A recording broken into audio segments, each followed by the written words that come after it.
Governo Conte bis, oggi il voto in Senato, ieri l'esecutivo giallo-rosso ha incassato la fiducia alla Camera in un clima di scontro aperto con Lega e Fratelli d'Italia. Ieri sera il governatore Zaia Ring dura a fondo su governo e autonomia, da Roma abbiano il coraggio di presentare una proposta ma non lo faranno e sull'unico veneto della squadra di governo dice a D'Inca hanno dato un ministero che non conta nulla. Recuperati canoa e salvagente ma del ragazzo nessuna traccia, angoscia a Padova per le sorte di Federico Merlo, ventenne svanito nel nulla Pantelleria, stamane riprese le ricerche. Vandali per noia, 2 diciassettenni denunciati per aver dato alle fiamme il tricolore issato vicino alla sede degli Alpini a Vittorio Veneto. Camion perde il carico di materiale plastico, il traffico si blocca lungo la A4 tra i caselli di Montebello e Vicenza Ovest in direzione Venezia. Aveva appena finito di scontare una pena per lesione di resistenza pubblica ufficiale, il tunisino di 30 anni rifiuta rimpatrio e aggredisce i poliziotti, subito riarrestato. Dotazioni datate, organici all'osso, Polizia Ferroviaria e Stradali di Venezia lanciano un grido d'allarme attraverso i sindacati, trascurati e dimenticati da tutti, dicono anche se svolgiamo un ruolo essenziale per la sicurezza. Telespettatori di Antena 3, buongiorno, ben trovati, la prima edizione dei nostri telegiornali, la politica in primo piano con il governo Conte bis, oggi il voto in Senato, il clima tra applausi e fischi sembra un po' replicare in queste ore quanto accaduto ieri alla Camera dove si è aperto lo scontro ormai chiaro con Lega e Fratelli d'Italia. Presenti 609, votanti 606, astenuti 3, maggioranza 304. Hanno votato sì 343, hanno votato no 263, la Camera Alla fine il voto arriva, i 343 sì sanciscono il via libera della Camera al Conte bis in attesa del voto in Senato oggi. Ma il giorno della fiducia non è solo il giorno del programma del nuovo governo, è anche il momento dello scontro aperto. Bagarre dentro e fuori Montecitorio. Il Premier attacca direttamente Salvini e il suo linguaggio lo taccia di irresponsabilità e la miccia accende il fuoco.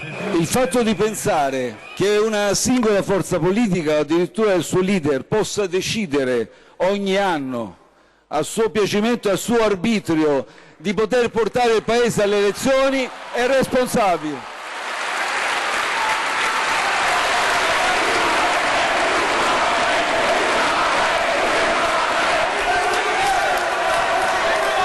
Deputato Lollobrigida, richiamo all'ordine.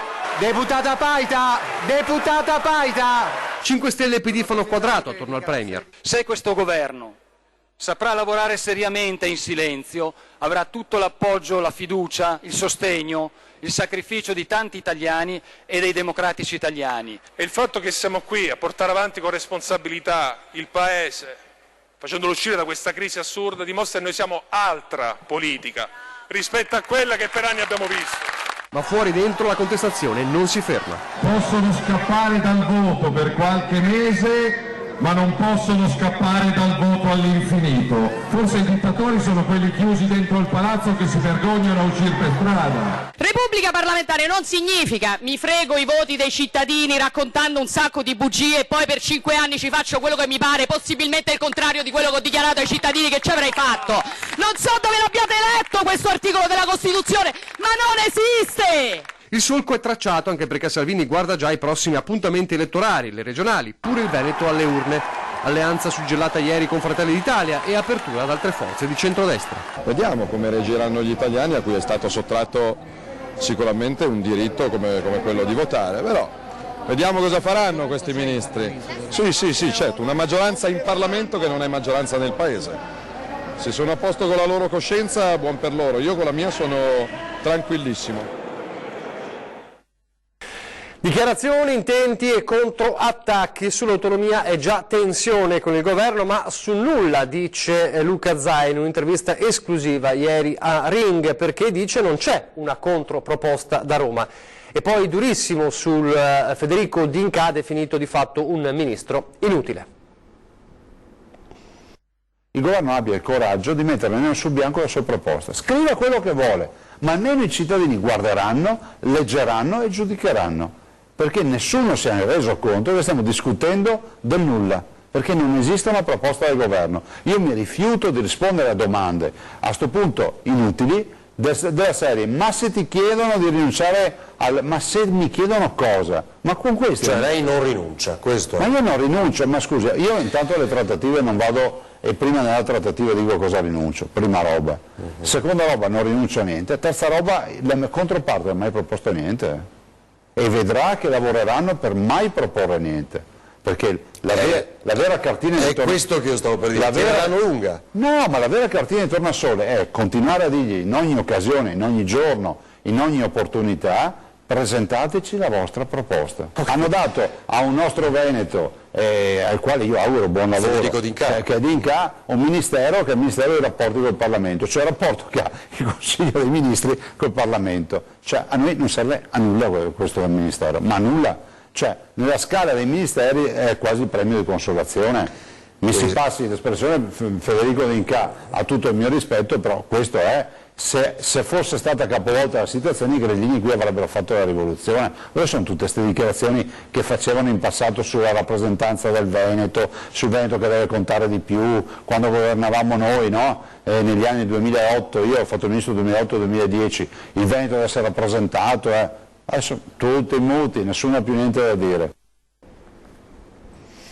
Adesso apriamo la pagina della cronaca, anche un elicottero in campo in queste ore sta sorvolando l'isola di Pantelleria, sono le ricerche del 20enne padovano svanito nel nulla.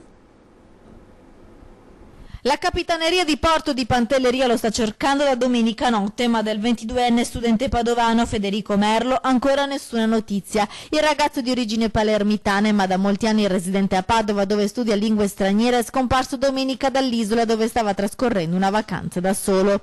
Le ultime tracce risalgono alla mattina, quando Federico ha noleggiato una canoa nella zona di Scauri. Impegno: il ragazzo ha lasciato il suo cellulare e così le squadre di ricerca non possono contare sulla possibilità di geolocalizzarlo. L'imbarcazione usata dallo studente è stata ritrovata insieme al giubbotto salvagente vicino agli scogli di Punta Nicà. Le ricerche sono riprese all'alba di lunedì e di martedì con squadre di sommozzatori, pompieri, protezione civile e un elicottero che sorvola l'isola. Una possibilità, viste le modalità di ritrovamento della canoa e del giubbino di salvataggio, è che il ragazzo sia stato sorpreso dal maltempo e li abbia abbandonati cercando riparo altrove. Ogni pista resta però al momento aperta. Vandali per noia, a Vittorio Veneto viene bruciato il tricolore. Non sapevamo cosa fare, ci stavamo annoiando. Sarebbe stata questa la giustificazione fornita alle forze dell'ordine dai due minorenni denunciati dai carabinieri di Vittorio Veneto. Si tratta di un giovane rumeno e l'amico originario del Marocco, entrambi residenti in città. Sono ritenuti responsabili dell'atto vandalico ai danni del tricolore issato su un pennone nei pressi della sede degli Alpini Vittoriese. La bandiera era stata staccata e poi data alle fiamme. Il vessillo era stato trovato la mattina successiva, il 17 agosto, immediata la segnalazione ai militari dell'Arma che avevano dato il via alle indagini. Fondamentali sono state le immagini riprese dalle telecamere di videosorveglianza e la testimonianza di alcuni cittadini che hanno permesso di risalire ai due minorenni ora denunciati per vilipendio della bandiera nazionale. La Procura di Treviso ha aggiunto altri nominativi fra gli indagati nell'inchiesta avviata lo scorso giugno a carico del carabiniere in pensione, in precedenza comandante della stazione di Castelfranco, accusato di esercizio abusivo della professione di investigatore privato. I nuovi avvisi di garanzia sono relativi a reati di corruzione, abusi in atti d'ufficio, traffico illecito di influenze e altre violazioni di dati personali di più cittadini. Fra i destinatari vi sarebbero un avvocato, un funzionario di banca, agenti di polizia locale dei comuni del Trevigiano e del Padovano, imprenditori, un dipendente pubblico di Castelfranco e un familiare dell'ex comandante dell'Arma. Nel fascicolo ci sarebbe anche il nome di un altro carabiniere già indagato per concussioni ai danni di imprenditori stranieri. Il traffico adesso è un'altra mattinata di disagi in A4 nel Vicentino, tutto per colpa di un camion che ha perso il carico. Code fino a 10 km lungo la A4 tra i caselli di Montebello e Vicenza Ovest in direzione di Venezia. Attorno alle 8.45 infatti un camion ha perso una parte del suo carico, composto da materiale plastico, per la precisione palline di piccole dimensioni che hanno invaso la carreggiata. Immediato l'intervento degli addetti alla manutenzione e della Polstrada che hanno provveduto a ripulire e a regolare il traffico. Inevitabili però pesanti ripercussioni e notevoli disagi, in particolare al casello di Montebello, rimasto praticamente praticamente paralizzato per un paio d'ore, dalle code fino a 10 km, poi in tarda mattinata il traffico è tornato alla normalità. E adesso ancora un incidente, questa volta a Sant'Orso, ma siamo sempre nella provincia berica, ci sono 4 feriti. Sant'Orso è di 4 feriti il bilancio dell'incidente stradale che si è verificato questa mattina in via Martiri della Libertà lungo l'SP50. 3 auto e un furgone si sono scontrati andando a sfondare un contatore del gas. Immediato l'intervento dei pompieri di Schio che hanno messo in sicurezza i veicoli e tamponato la fuga di metano in attesa dell'arrivo dei tecnici che hanno ripristinato la conduttura rotta. Sul posto per i rilievi la ricostruzione della dinamica e la regolazione del traffico la polizia locale. Le 4 persone ferite sono state trasportate all'ospedale di Sant'Orso. Lasciamo per un attimo la cronaca, ci torniamo fra pochissimo, ma parliamo del risarcimento dei risparmiatori delle ex banche venete coinvolte appunto nel crack finanziario. Tra burocrazia e carte bollate procede questo iter e c'è un prossimo appuntamento importante fissato per lunedì prossimo. Lunedì prossimo tutte le associazioni che fanno parte della cosiddetta cabina di regia per i risparmiatori coinvolti nel crack delle banche venete sono stati convocati a Roma. L'iter per il risarcimento è partito, ma molte sono le insidie tecniche e burocratiche che potrebbero far allungare i tempi.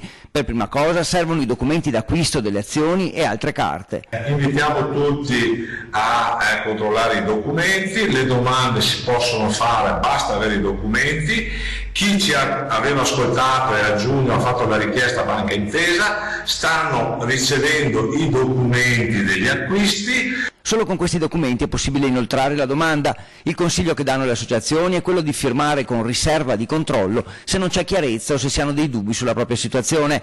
C'è poi la questione della piattaforma online che presenta ancora qualche criticità al momento della presentazione della domanda e anche qui i tecnici sono al lavoro per risolvere la situazione. Raccomandiamo di ritirarli e controllare sempre i documenti, in quanto con i documenti possiamo fare la domanda. Speriamo che lunedì vengano risolti i piccoli problemi che ci sono e andiamo avanti. Infine, ulteriore precisazione, le associazioni ricordano che se non si arrivano ancora tutti i documenti richiesti e si presenta la domanda solo in queste ore, l'attesa si allunga a 30 giorni più altri 30 prima di avere risposta. Torniamo alla cronaca, una storia di violenza da Cittadella, una madre picchiata, maltrattata più volte dal figlio trova il coraggio di denunciarlo. Un calvario durato 2 anni, botti, insulti e minacce. L'incubo per una donna di Cittadella era il figlio, 28enne, che ora dopo la denuncia è stato condannato a 17 mesi per maltrattamenti aggravati in famiglia. Dal novembre 2014 al maggio 2017 il ragazzo ha vessato la madre. In un'occasione era arrivato a prenderla a testate e a minacciarla di morte e poi pestaggi continui e vandalismi in casa. Un'escalation di violenza finché la donna, dopo le cure al pronto soccorso, esasperata, ha deciso di rivolgersi ai carabinieri. La madre viveva in un tale stato di ansia perché il figlio a volte la privava anche del cibo, la picchiava perché voleva soldi per soddisfare la sua dipendenza da droga e alcol. La donna per mesi ha sopportato in silenzio, poi ha raccontato la sua storia tremenda, ora la condanna del 28enne. A Mestre adesso con la singolare vicenda di un uomo che esce dal carcere ma ci torna subito dopo per lo stesso reato per il quale era stato condannato. Ci racconta tutto Ilaria Marchiori al telefono. Ilaria. Buongiorno da Mestre, un altro episodio di aggressione nei confronti di agenti di polizia. Aveva appena finito di scontare una pena in carcere per lesioni e resistenza pubblico ufficiale. Da lì sarebbe dovuto andare al CPR di Roma per il successivo rimpatrio nel paese di origine, ovvero la Tunisia. Protagonista di questa vicenda è un 30enne pluripregiudicato, un noto spacciatore che per un po' di tempo aveva bivaccato appunto nell'area di Mestre Marghera prima di essere arresto che è avvenuto nel gennaio 2018. Ebbene, sabato scorso, uscito dal penitenziario, si è da subito comportato in modo violento, prima danneggiando la volante che avrebbe dovuto portarlo a Roma, frantumando a calci il finestrino posteriore dell'auto e poi scagliandosi appunto contro i poliziotti che hanno cercato di contenere la sua furia e di calmarlo. 2 agenti però sono rimasti feriti con una prognosi di 7 e 10 giorni. Alla fine è stato arrestato per resistenza pubblico ufficiale, lesioni personali e danneggiamento sfruttamento e al termine della direttissima il giudice l'ha condannato a 1 anno e 2 mesi di reclusione, così il pusher è stato riportato in carcere. Da Mestre è tutto, restituisco la linea allo studio. Grazie a Ilaria Marchiori. Dunque gli agenti di polizia alle prese appunto con problematiche legate alla sicurezza, ma spesso senza dotazioni anche le più elementari. Il grido d'allarme da Venezia di Polfer e Polstrada. Mentre a Washington Reagan e Gorbaciov firmano un trattato per l'eliminazione dei missili a media gittata in Europa, nel 1987 in Unione Sovietica cambiano le procedure elettorali con più candidature a scrutinio segreto. Lontanissimo il dibattito sulla Brexit, a Londra Margaret Thatcher ottiene il 3° mandato da primo ministro del Regno Unito. Ma il 1987 è anche l'anno in cui sono prodotti i pantaloni che a tutt'oggi vengono consegnati al personale della Polizia Stradale di Mestre, un simbolo, secondo la segreteria provinciale di Venezia dell'FSP, la Federazione Sindacale di Polizia, di quanto siano trascurate la stradale e la Polizia Ferroviaria di Venezia, Mestre e Portogruaro, un corpo quest'ultimo, secondo i sindacati, dimenticato da tutti. A noi ci manca i mezzi di tutela,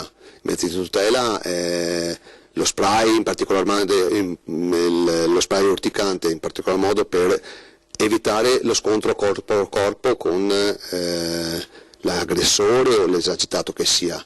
Nonostante il contesto difficile nel quale debbono operare, soprattutto di notte, agli agenti Polfer di Mestre mancano anche i nuovi cinturoni, arrivati ai colleghi delle volanti nell'oramai lontano 2013, molto più versatili e sicuri, e non solo quelli. Lo spray per noi è un'utopia. Voi l'avete richiesto? Come funziona? L'abbiamo richiesto, come abbiamo richiesto oltre allo spray anche le fascette, abbiamo in dotazione delle fascette, abbiamo fatto dei corsi particolari di aggiornamento per fermare le persone in stato di agitazione, in particolar modo sia in senso aggressivo sia anche in senso violento per se stessi. Le fascette non lo so, non si sono proprio mai viste. E lo spray invece da quanto tempo lo state chiedendo? Da quando è uscito. Da quando l'abbiamo in dotazione.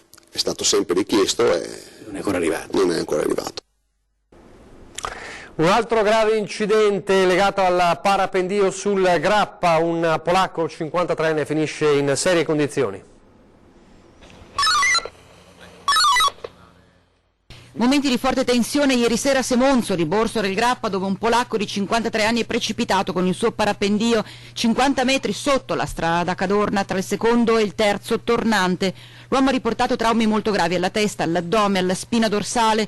Complesso e arduo l'intervento, i sanitari e il personale del soccorso alpino hanno avuto non poche difficoltà a raggiungere e recuperare il ferito, dato il punto impervio in cui era caduto. È stato imbragato e caricato sull'eliambulanza che l'ha trasportato all'ospedale di Treviso. Pochi istanti di pubblicità e torniamo subito.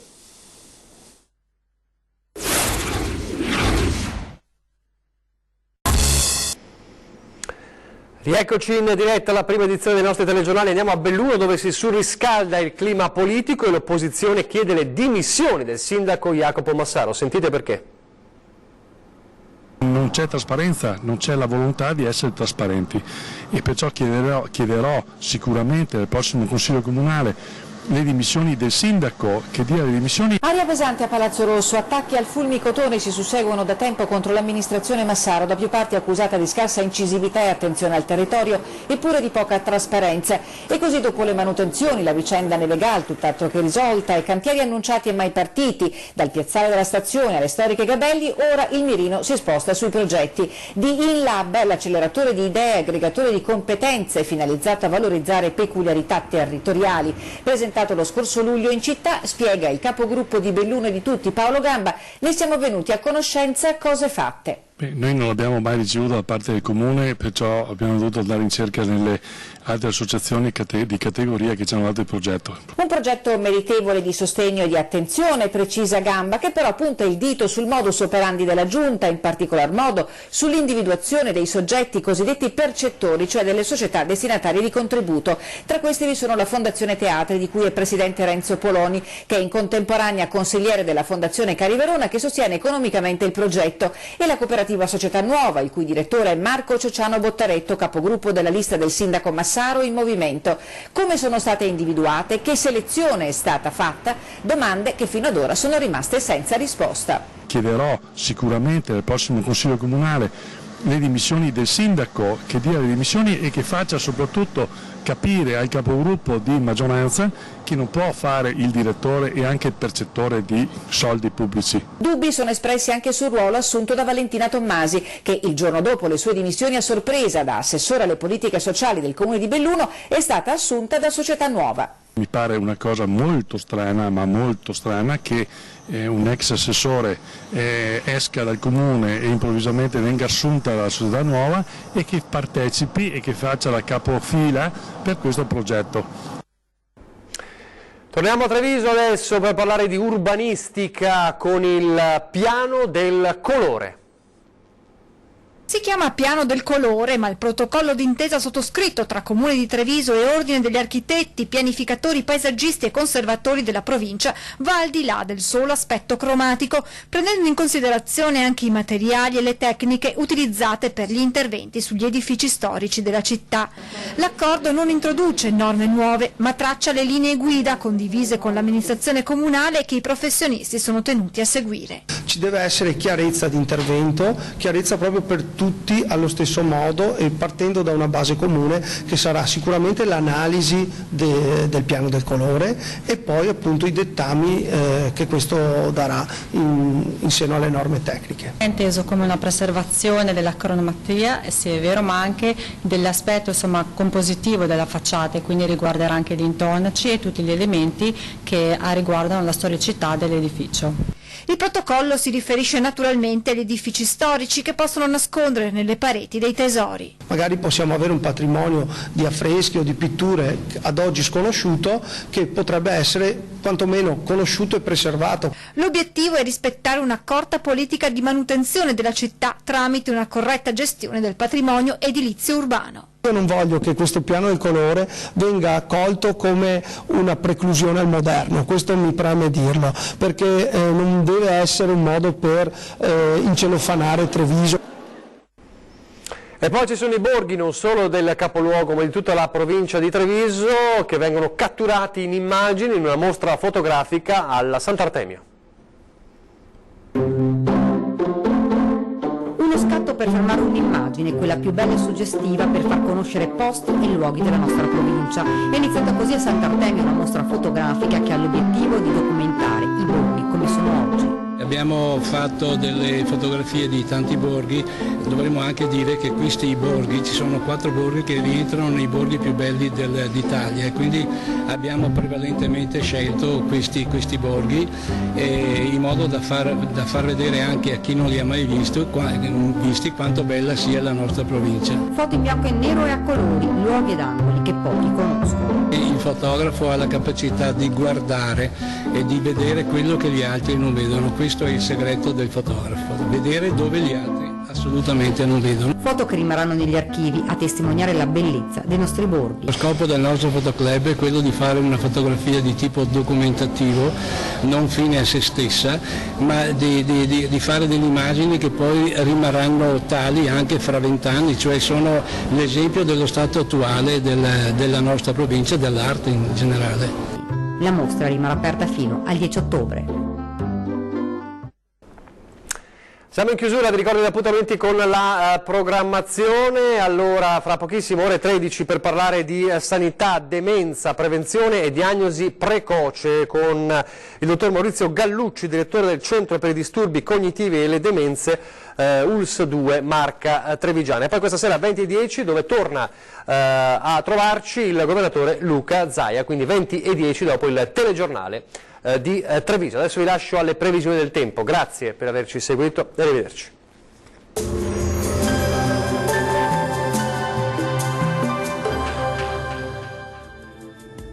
Bentrovati al meteo. Con il maltempo dello scorso weekend l'estate ha subito una battuta d'arresto ed è pure caduta la prima neve sulle nostre montagne sopra i 2000 metri. Nella giornata di martedì 10 settembre tuttavia ci sarà il sole a farci compagnia. Nel dettaglio sul Veneto il tempo sarà stabile e soleggiato e il cielo si presenterà al massimo poco nuvoloso. Non sono attese piogge particolarmente degne di nota. Clima più fresco con temperature minime comprese tra i 10 e i 17 gradi, massime oscillanti invece tra i 22 e i 25 gradi.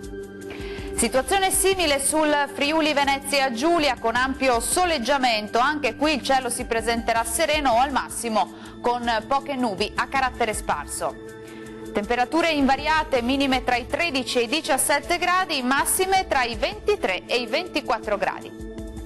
Uno sguardo infine al Trentino Alto Adige, poche novità, anche qui avremo un ampio soleggiamento ovunque, salvo per innocui addensamenti sui settori meridionali della nostra regione. Temperature minime tra 10 e 11 gradi, massime sui 24 gradi. Bene, dal meteo di Antenna 3 per ora è tutto, buon proseguimento in compagnia della nostra emittente.